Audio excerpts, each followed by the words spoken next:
Okay, so welcome to another episode of Birmingham's own version of How I Built This, Entrepreneurial Style. We have a very special guest with us today. Before we get to him, I want to introduce myself. Of course, I'm Ron. I'm CEO and founder of two awesome home service brands, Two Maids and a Mop, with 87 locations across the country, and Pink Zebra Moving, which is brand new. We're just starting up right here in Birmingham. This is our pilot location, and we're in the early infancy days of that business as we speak. And one of my passions in life, if anyone that knows me, is to talk about business. Anything entrepreneurship is as exciting as college football is to everyone else in Birmingham to me. So today we have a really special guest that does nothing but talk about entrepreneurship to plenty of people from different classrooms now here in UAB, but also in different classrooms across the country. So Dr. Patrick Murphy is with us today. He is the Goodrich Endowed Chair for Innovation and Entrepreneurship at the Collat School of Business at UAB. He is well known throughout the entrepreneurship world. In fact, just a few weeks ago, I was actually connected to Dr. Murphy through an acquaintance in another podcast episode that I was being interviewed with. And this was an established author who was based in the Chicago area. And when he found out that I was located in Birmingham, he said, you know Dr. Murphy, right? And I said, no, I don't. And I feel bad now because he said, you've got to meet him. So as soon as I hung up the phone, I immediately reached out to Patrick via LinkedIn, and we established a connection and now a relationship and a friendship. And it's been real fun to talk to him, and I can't wait for him to talk to you guys today about what he's learned about the entrepreneurial scene here in Birmingham and what he's learned along the way, just about entrepreneurship in general. So Dr. Murphy, welcome to our show. Great to be here, Ron. Thanks for having me. You bet. So you have a real privilege, in my opinion, to get to mentor all sorts of different people who want to start a business. You know, they've got this dream in front of them. The same dream that I had when I started Two Maids and a Mop so many years ago. But for these guys, what I've learned is that it's a little bit different, you know, so that's kind of the first thing I want to jump into.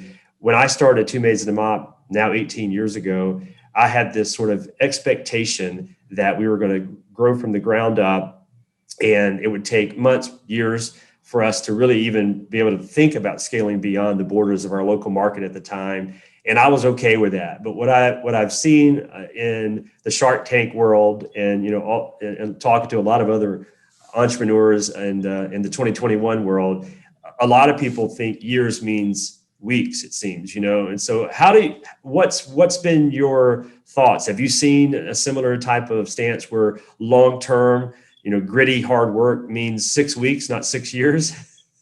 I think, in this position that I have, it's a very, like you say, it is a privilege. It's a special responsibility that one has, because you will say things to a group of these aspiring entrepreneurs, and there might be a sentence or even a phrase or a word, and they remember it 10 years later.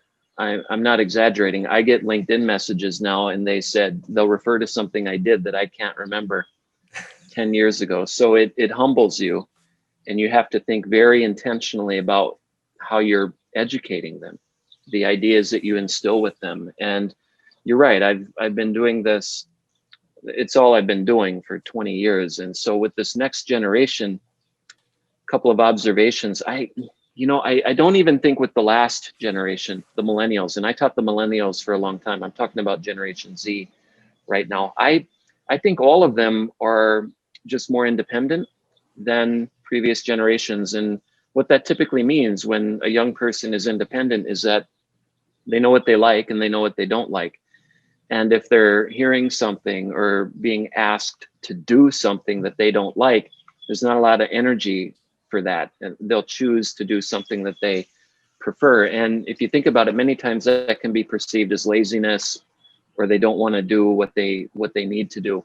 But if you know how to deal with it, it's a kind of independence that can be transformed into entrepreneurial action and entrepreneurial orientation. And the entrepreneurial mindset, which is a big part of what we teach at UAB. So I do spend a lot of time, Ron, telling them about patience, and we do spend a lot of time talking about focus. And at the end of the day, students will have to do things they don't like to do, but knowing that, it becomes a kind of discipline that can be learned. So it's great. Yeah, it's a very privileged position, and it's a lot of fun to see the students grow. I can't imagine how fun it is because, like I said, I'm as big a nerd as it comes when we're talking entrepreneurship. But most of my world wants me to shut up. Like, okay, we get it. They want to talk about. I'm a football fan too, but they want to talk about hobbies and sports and things of that nature.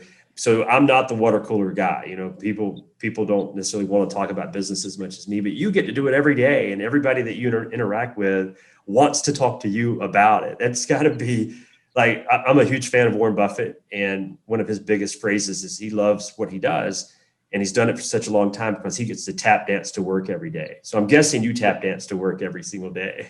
I think I ballet dance to work.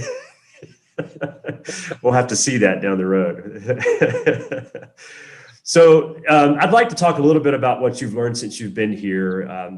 Let's take us back a little bit. Before you came to UAB, you were, like I said, a renowned professor and well known throughout the entrepreneurship world, especially in the academia side, and have really built programs from the ground up. And so I know that you've got a lot of success stories we'll talk about here in a minute, but talk to us about what you were doing before you came to Birmingham and what led you here.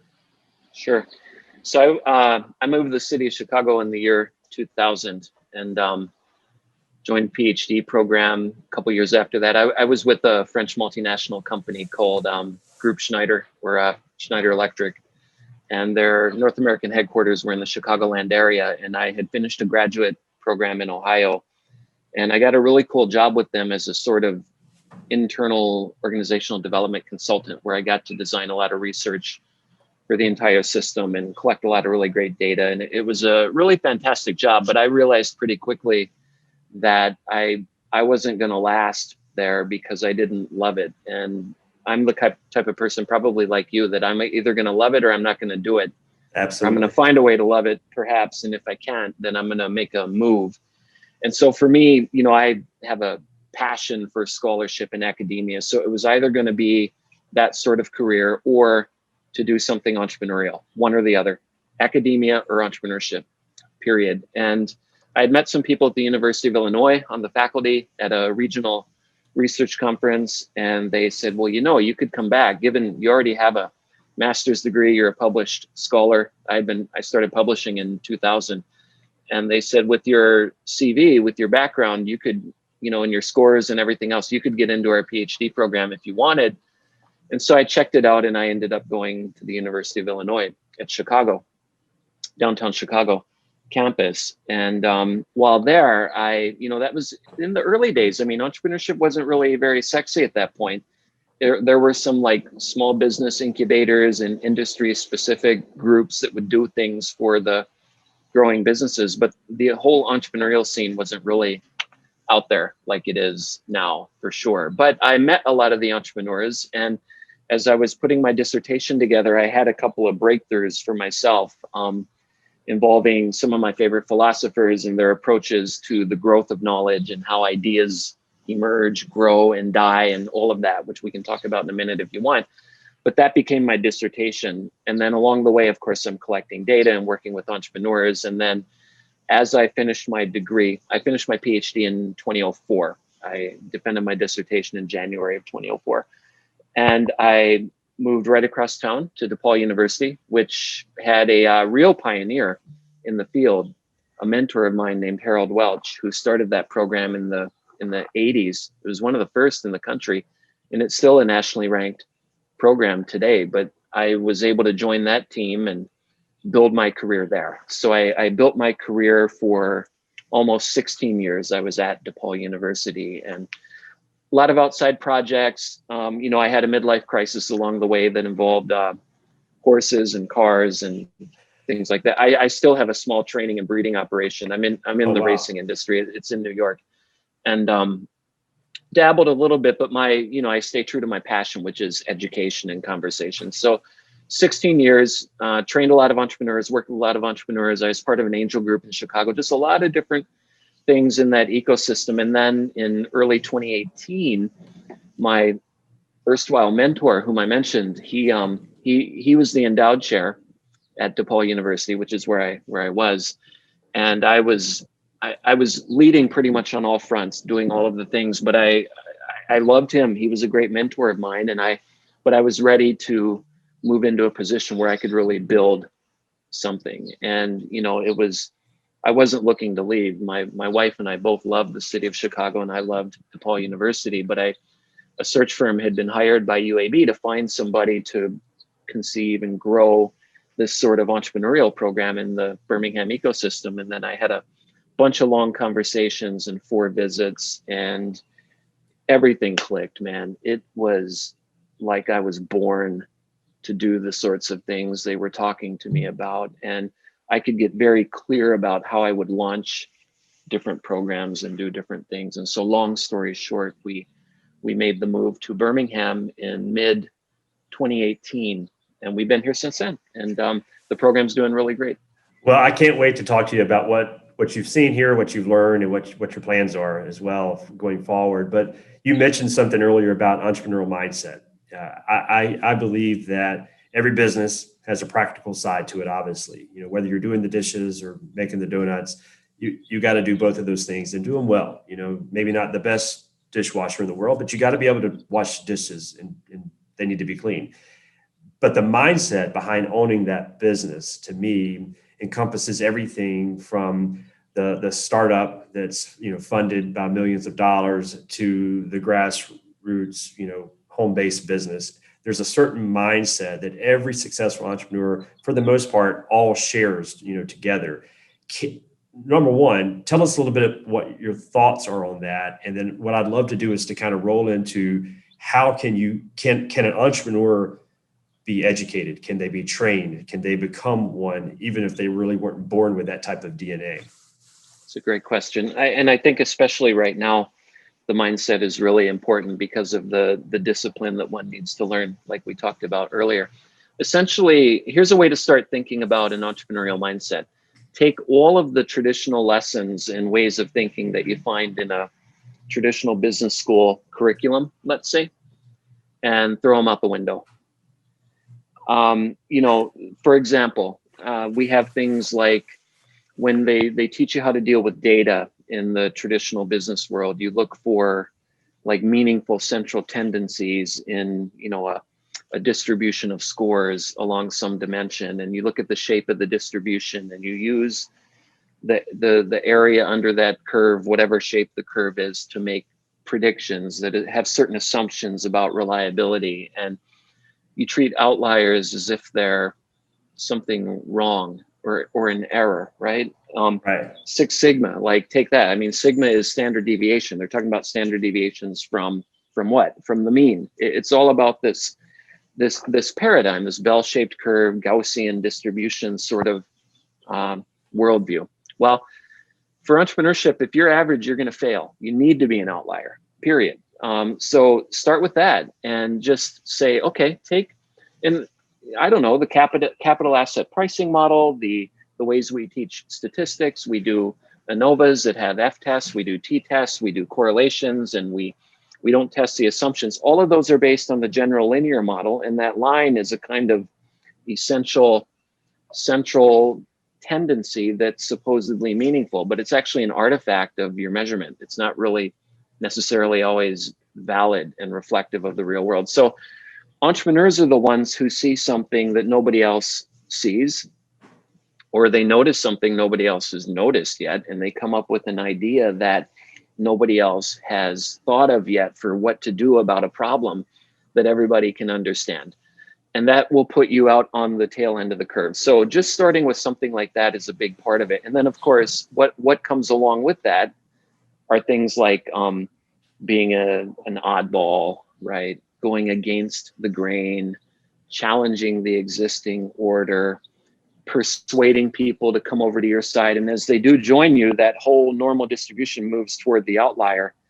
And as that happens, your business is growing, and that's how you make impact. So we start with things like that. There's a lot of these type of things, but I guess the general point is it's a powerful way of thinking, and young people today aren't necessarily taught to think that way. They're kind of hit over the head with the same things over and over again that we were teaching 10 years ago. So we're really trying to flip the script here and get them to think very critically about the world around them, because all entrepreneurship starts with problems, and you need to look at something that's problematic in a very critical, constructively critical way, and what you might do about it to add value. So the entrepreneurial mindset is it has a lot to do with those kind of things.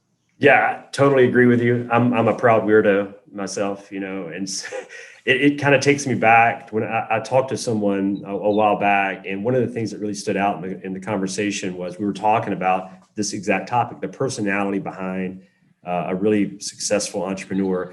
And like you said, they're the guys and the gals on the fringe. And if you're talking to a parent or a teacher or even a health professional, and you're assessing that personality, most people want to push people to the middle, right? Like you just said. And there's almost, in some cases, these folks are clinically diagnosed in a way that says something's wrong with them.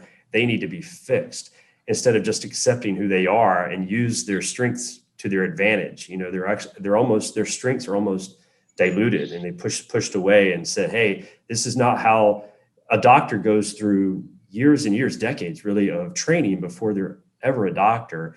And so that doctor is the personality for a medical doctor is completely different than an entrepreneur. And so for that doctor to tell the aspiring entrepreneur who probably doesn't know they are, that they need to change, it's a broken system, Right. It's, I was in a meeting early on, a bunch of meetings with my faculty colleagues at UAB, and we were talking about the entrepreneurship program we wanted to build. And one of my fellow endowed chair of mine in the business school said something like, these kids just listen to everything I say. And if I tell them the sky is green, they would write it down and take it as fact. And I said, man, I told him that students in entrepreneurship are a little bit different. They're not going to do that. I could tell them the sky is blue and they would argue with me about it. It's just a completely different approach. Right. And they're not always traditionally great students, traditionally, like the honor roll and the straight A's and all that. They're the ones who, if they're taught a particular thing, they retain some sort of critical position on it and maybe try to respect it. And they don't necessarily agree right away, which comes across like they don't understand. But it's not that they don't understand what you're trying to explain to them.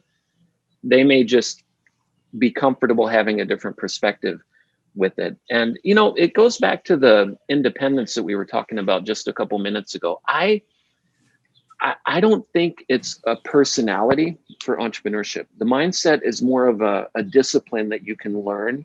And this relates to, can it be taught or not, which we'll talk about in a minute. But we have to remember that the entrepreneurial opportunities that exist in the world, that is, the options that are out there to do something entrepreneurial, are incredibly diverse.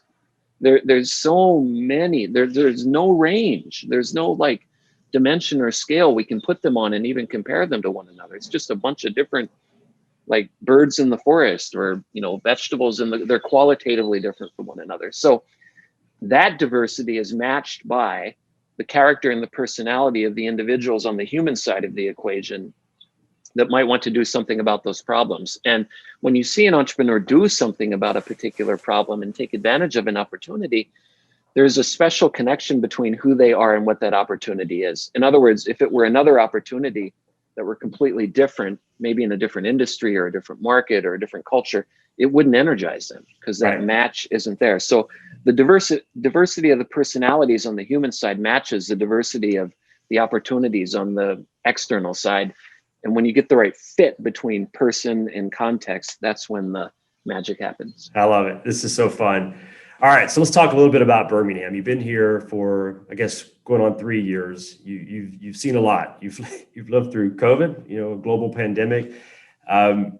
You've been in Chicago. I'm assuming you've worked with hundreds of aspiring and eventually successful entrepreneurs.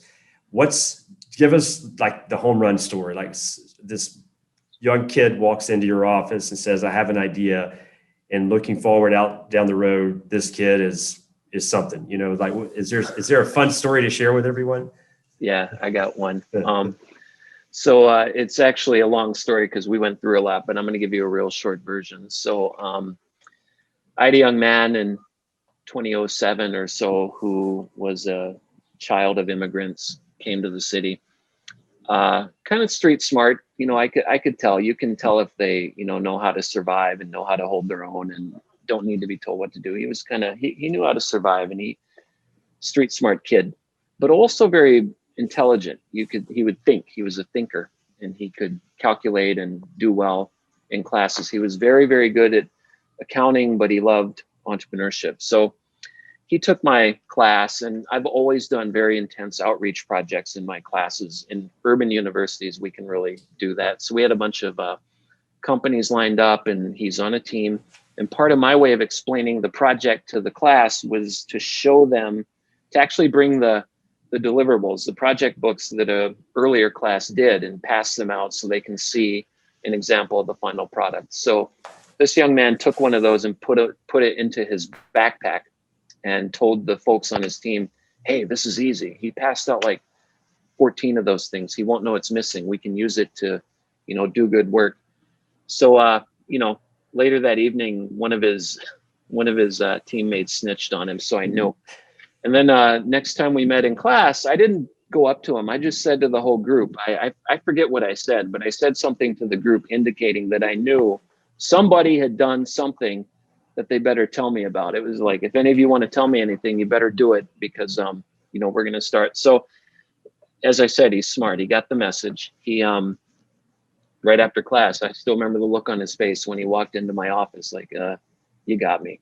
And he sat down, and then that's where I really got to know him. And we had a serious come to Jesus moment as I learned about his family and what he's doing, and his dad's working to put him through school. And I'm like, what are you doing? And he had a felony on his record because he had ran with the wrong group of people, and they had spray painted or vandalized or something. So we had a big talk. So anyway, he turns around, he leads a team. He does a great outreach project with a local entrepreneurial company in the city of Chicago. And then meanwhile, like, this is another thing that happened. One night I wanted to go to Best Buy, and we didn't have cars in the city. At that point, Uber wasn't even really a thing yet. So we took taxis everywhere. And taking a taxi to the grocery store, it may sound ridiculous, but it's actually a really nice way to go grocery shopping, because you come out, they pull up, it's all in the trunk, they take you right to your door.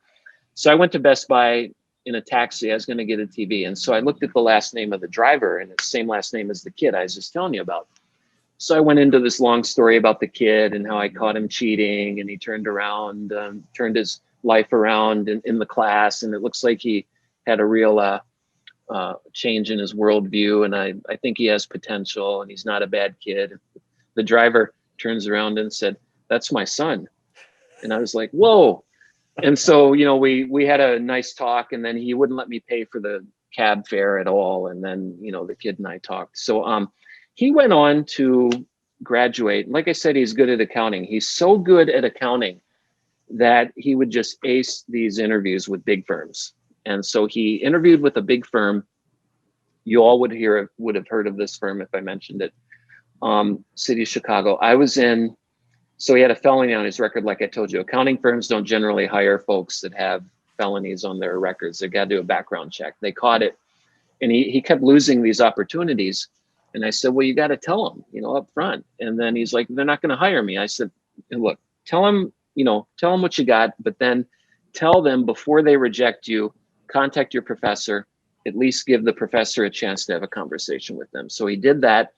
I was in Taiwan at the time for a project or something, and I got an email. Now I'm jet lagged. It's like 2 a.m. from a director at one of these big firms. It was Ernst & Young. I'll just tell you. I don't mind. I don't think there's any problem telling you that. Right. And said, yeah, we, unfortunately he violates our HR policy, but we promised him we'd talk to you. So I hunkered down and wrote this memo saying, look, he's a genius. If there's any way you can hire him, just do it, because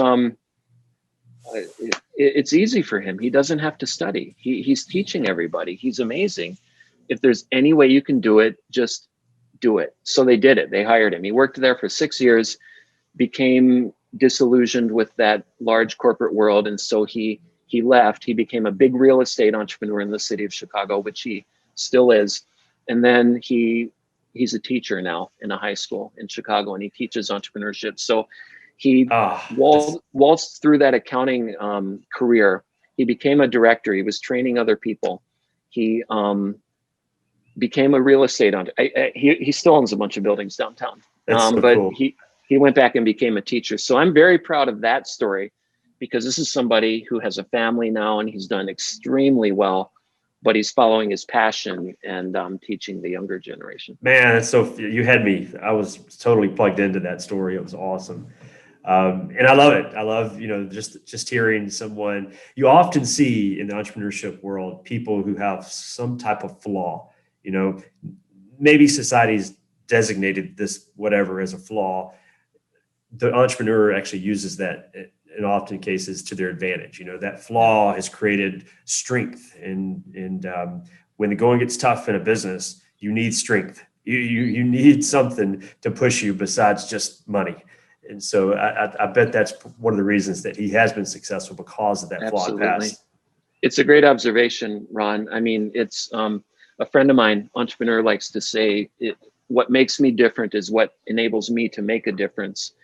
And I show this little animated short. It's like a cartoon on YouTube called Kiwi that you can find on there. And this Kiwi, he nails all these trees to the side of a cliff, going like down thousands of feet. And you're like, what the heck is he doing? And he's working hard. And then at the end of the video, he runs to the edge of the cliff and jumps and starts falling down through the trees. And as he's falling, his little nubs that are not wings come out, and he's flapping them like this. And because he couldn't fly, it motivated him to do this incredible feat that enabled him to experience flight, even though he can't fly. And we talk a lot about that in entrepreneurship. You're right. So you got to embrace your inner weirdo or oddball or whatever it is that makes you different. Embrace it and use it as a strength, because you will need to be an outlier. And if you're faking it, you can't be a good outlier. It needs to come from a place of authenticity.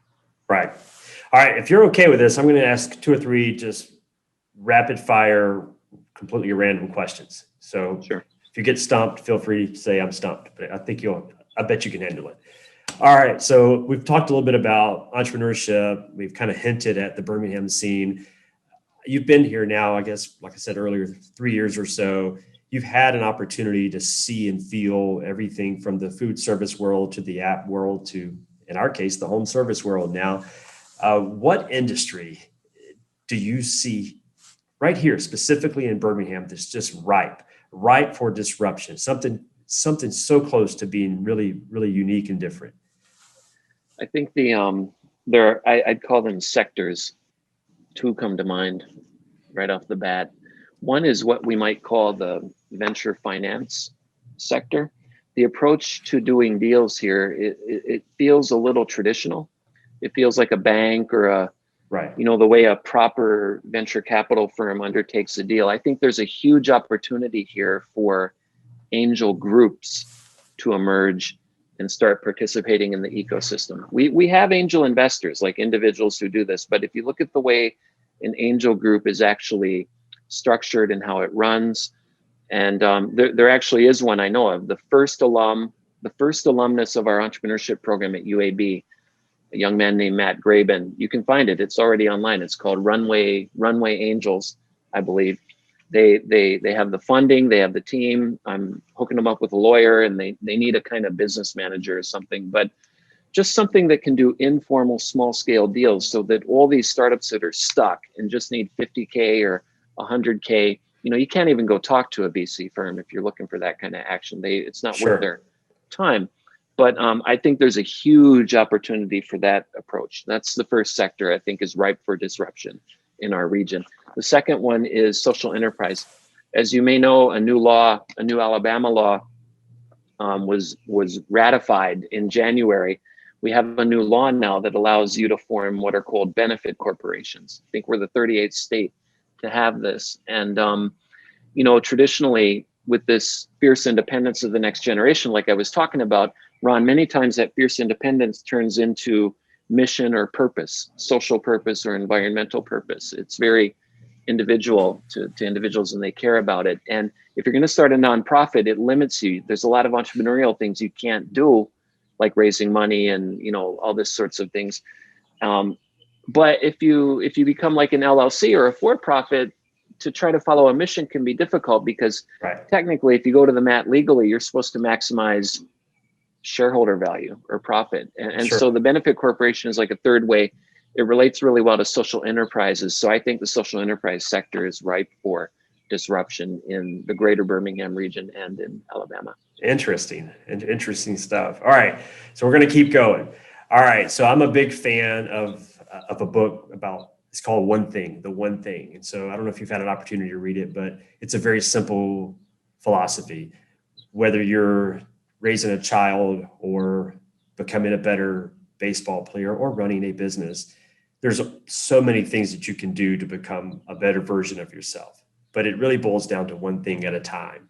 And so most entrepreneurs get so caught up in all the things that are broken, and all the things that need to be done.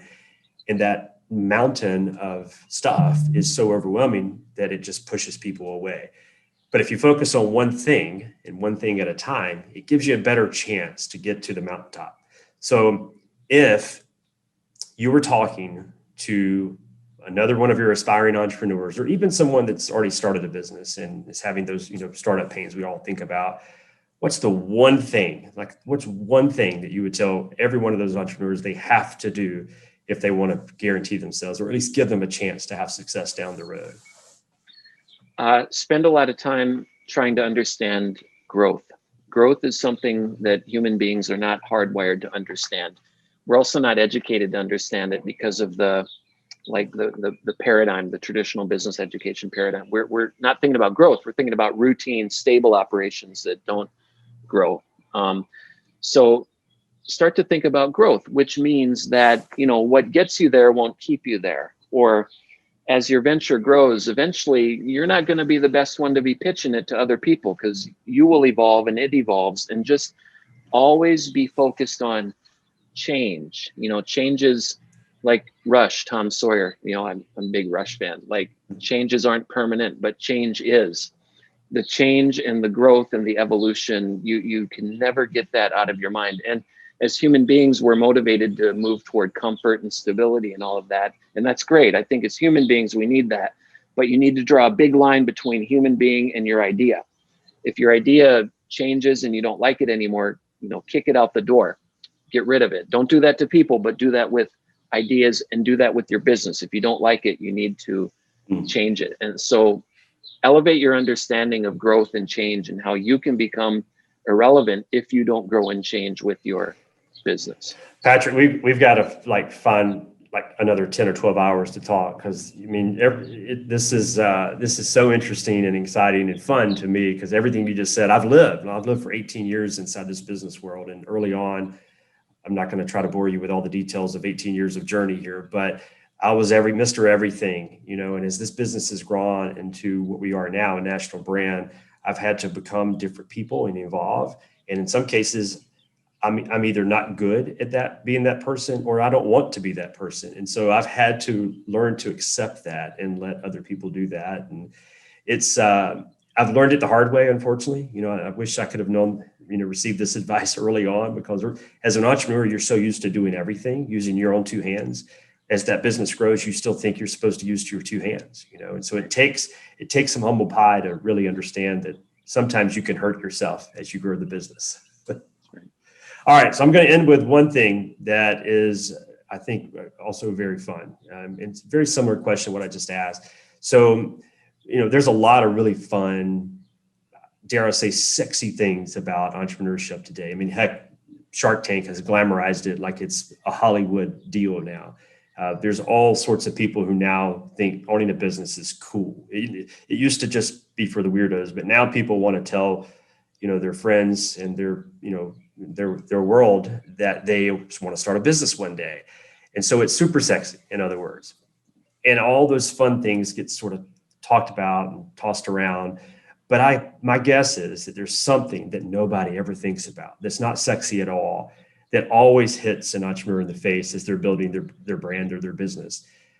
What would be that one really unsexy thing that every entrepreneur needs to be thinking about so they can live that sexy life down the road? I think it's not sexy when people don't dig you.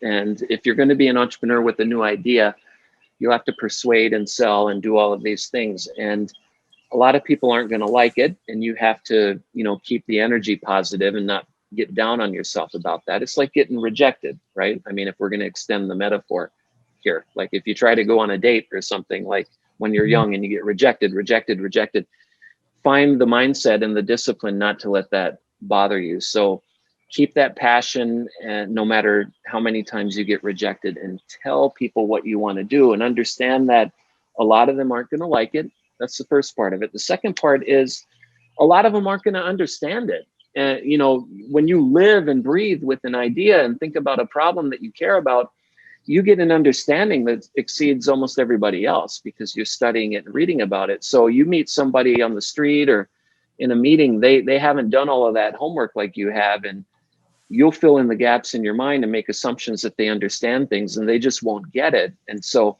that can be very frustrating when you're not understood. It's almost like the Cassandra, like Troy and the Peloponnesian Wars in Greek classic mythology. Cassandra was cursed with Zeus made her able to see the future, and she told everybody the future, but part of the curse was nobody would believe her. And it just was a torturous life for her. I think entrepreneurs need to be ready for those two things. I love it. And you try to tell your mom and dad who just paid for your college education that you want to start a cleaning business. That was a tough conversation. Nowadays, I can still remember this. I was fortunate to win this. I went to the University of Georgia. We do more than play football there, by the way. And so I won an entrepreneurship, like Entrepreneur of the Year award a couple of years ago. And afterwards, we had this like a social event where everyone was just milling around talking. And my mom was there, and the dean of the school was there. We were talking, and the dean talked to my mom and said, "Has he always been this way? He's always been an entrepreneur." And she's like, "Oh yeah, we knew he was going to be an entrepreneur forever. We totally supported him." And I'm like, "No, you did not. You were totally against this." And I don't blame her. I mean, it was a pretty crazy idea back in the day. Right. For sure. Well, Patrick, this has been a fun conversation, and I hope we get to do it again. It's something that for those 1%ers like us, this is as thrilling of a conversation as it can get. And so I'm assuming we can pull this back and do it again down the road and have just as much entertainment and education for people that are out there that want to start a business. And so for anyone here locally in Birmingham that wants to connect with you, to learn more about you, I know you're doing a lot of things around town. I know you're inside the school and you're helping with Innovation Depot. So please tell people a little bit about what you're doing and what you're trying to do to help the Birmingham entrepreneurial community. And also, if there's a way to connect with you, please feel free to share that as well. Yeah. So we're developing the entrepreneurship program at UAB very intentionally and very intensely. The new major, we're doing a lot in the MBA program, and it's very easy to find with the UAB website. I'm the professor in residence at Innovation Depot, and I'm over there every Friday. We get 5 to 10 people showing up just to network and talk. I'm easy to find over there. I tweet a lot because I have a lot of random thoughts and so forth. Prof PJM on Twitter. Find me on LinkedIn. I have a website that summarizes a lot of the stuff that I've done and different appearances and different publications and things like that, profpjm.com. I'm serious about the outreach orientation I mentioned earlier with the entrepreneurship program. So this program is not going to be within the walls of the university. It's going to be within and without the walls of the university, right out into the ecosystem where all the entrepreneurs are. So anybody who wants to connect with us is welcome to hit me up. All right. Well, Dr. Murphy, like I said, this was a true honor. It was a privilege for me to talk to you as well. And thank you for doing what you do. It's a noble profession. And I'm sure that you have had so many success stories that have made you feel fulfilled. And my hope is that there's hundreds of more down the road right here in Birmingham, Alabama. So thanks for your time. And thanks for having me on. Absolutely. We'll talk again down the road. Take care.